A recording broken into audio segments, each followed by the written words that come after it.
Olá! Uma crise de proporções históricas está se desenrolando agora em Cuba, e ela tem o potencial de redesenhar completamente o mapa político da América Latina.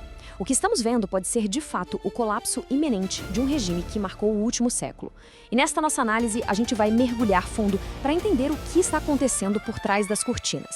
Se esse é um tema que interessa, já deixa o like e se inscreve no canal para não perder nenhuma das nossas análises. E para a gente começar, vamos pensar nesta cena. É uma cena sombria, carregada de um simbolismo avassalador. 32 caixões, alinhados, chegando em Havana. Dentro deles, os restos mortais da elite das Forças Armadas cubanas. Esses homens morreram numa operação que, no fim, resultou na captura do líder venezuelano Nicolás Maduro. A chegada desses corpos é muito mais que uma tragédia militar. É como um torpedo na linha d'água da narrativa de poder e invencibilidade do regime castrista. Essa imagem, por si só, já nos leva direto para o nosso primeiro grande ponto: o estado de declínio profundo em que Cuba se encontra hoje. É uma transição muito dura de uma nação que um dia projetou força e ideologia por todo o continente para um estado que hoje luta desesperadamente apenas para sobreviver. E aqui é que a coisa fica realmente interessante. A gente precisa entender a implicação dessa falha. Cuba não exporta só charutos e médicos. Um dos seus principais produtos, digamos assim, são serviços de segurança de altíssimo nível para chefes de Estado aliados. Então, se essa tropa de elite, o suprassumo da segurança cubana, não conseguiu proteger Maduro, a pergunta que ecoa pelos corredores do poder em Havana é: eles conseguiriam proteger o seu próprio líder, Miguel Díaz-Canel? É isso. A principal vitrine do regime foi estilhaçada em praça pública. E olha, essa imagem aqui ilustra o ponto de forma brilhante. Sinceramente, não parece uma reunião de diretoria de um lar de idosos. Mas não, essa é a cúpula do poder em Cuba. Com Raul Castro ali aos 94 anos, eles são a representação física de uma revolução que envelheceu, que ficou para trás. É um grupo de velhas glórias, sabe? Aferrados ao poder a qualquer custo, enquanto o país ao redor deles simplesmente desmorona. Isso me faz lembrar de uma leitura fundamental para quem se interessa por poder, o livro Por que os Piores Chegam ao Poder. Ele traz umas reflexões muito boas sobre como certas estruturas de poder se perpetuam mesmo quando já não fazem mais sentido. Fica a recomendação. Bom, essa decadência política toda é o pano de fundo para a crise mais imediata, a mais tangível, aquela que o cubano comum sente na pele todos os dias e que está paralisando a ilha neste exato momento: a crise de energia. E para entender a gravidade do que está acontecendo, é preciso entender este fato, que é fundamental. Cuba depende do petróleo importado para praticamente tudo. Sem ele, as velhas usinas termoelétricas, que são a base da geração de energia, simplesmente param. O transporte público não roda. As poucas indústrias que ainda funcionam silenciam. E o mais assustador de tudo, até os hospitais ficam sem energia. O petróleo em Cuba não é um luxo, é a linha de vida, é o sangue que corre nas veias e mantém a ilha minimamente funcionando.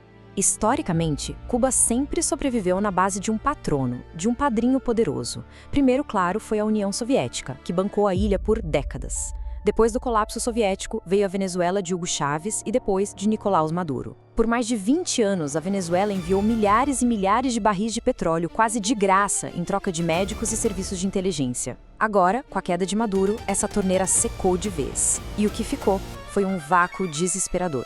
E a situação fica ainda pior. Se a principal fonte de energia secou, a principal fonte de dinheiro também foi pro ralo. O turismo, que era a grande aposta do regime para conseguir moeda forte, para conseguir dólar, desabou.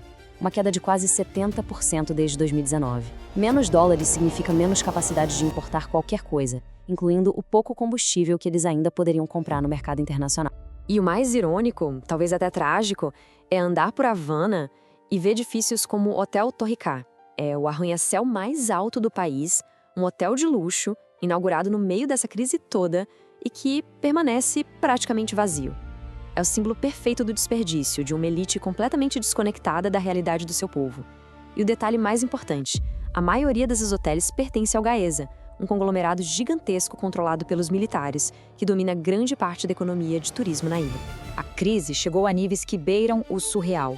Recentemente, a própria televisão estatal cubana teve que anunciar em rede nacional a suspensão de parte da sua programação por falta de diesel para os geradores. Agora pensem comigo, se nem a máquina de propaganda do regime tem combustível para funcionar, dá para imaginar qual é a situação do resto do país? É um sinal muito claro de que o sistema está falhando em suas funções mais básicas. A propósito, se esta análise está ajudando a entender o cenário, não se esqueça de curtir e compartilhar, isso ajuda muito o nosso trabalho. Com essa situação interna absolutamente desesperadora, o foco da nossa análise se volta agora para o palco internacional. Porque é lá que uma complexa jogada geopolítica está em andamento, uma partida de xadrez com Washington e, surpreendentemente, o México como peças centrais. Este gráfico aqui revela uma mudança dramática e muito repentina. O México, de uma hora para outra, se tornou o maior fornecedor de petróleo para Cuba, superando até o que resta da ajuda venezuelana. Enviou mais de 12 mil barris por dia, o que responde por quase metade, 44% de todo o petróleo que a ilha importa. Isso coloca o governo mexicano, queira ou não, diretamente no centro da estratégia americana para Cuba. E qual é essa estratégia? Bom, a estratégia de Washington, que foi articulada principalmente pelo senador Marco Rubio, parece um plano de 2 passos muito bem definidos, quase um roteiro. O primeiro passo, remover Maduro do poder, e com isso, cortar o fluxo de petróleo venezuelano, já foi executado. O segundo passo é o que a gente está vendo acontecer agora. Usar essa asfixia econômica, essa falta de ar, para forçar o regime castrista a finalmente sentar na mesa de negociação. Mas aqui está a parte mais sutil e talvez até genial dessa estratégia. Washington deu sinal verde para o México continuar enviando algum petróleo para Cuba. Por quê? Porque eles não querem um colapso total, caótico, que poderia gerar uma crise de refugiados, por exemplo. A ideia é outra, é manter o regime vivo, mas sofrendo, com a corda no pescoço. Deixá-los no estado tão frágil, tão agonizante, que a negociação se torne a única saída lógica para a própria sobrevivência deles.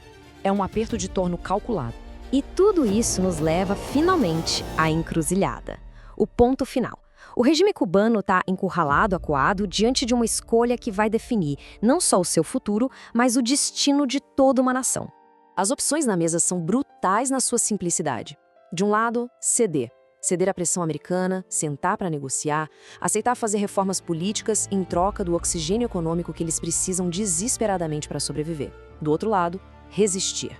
Apostar na velha retórica anti-imperialista, bater o pé e tentar, de alguma forma, encontrar novos aliados dispostos a bancar a ilha. Uma aposta que hoje parece cada vez mais improvável e, francamente, perigosa. Porque essa opção de resistir é um jogo de altíssimo risco. A população cubana chegou no seu limite. A falta de eletricidade por horas, às vezes dias, a falta de água corrente, isso está tornando a vida simplesmente insuportável.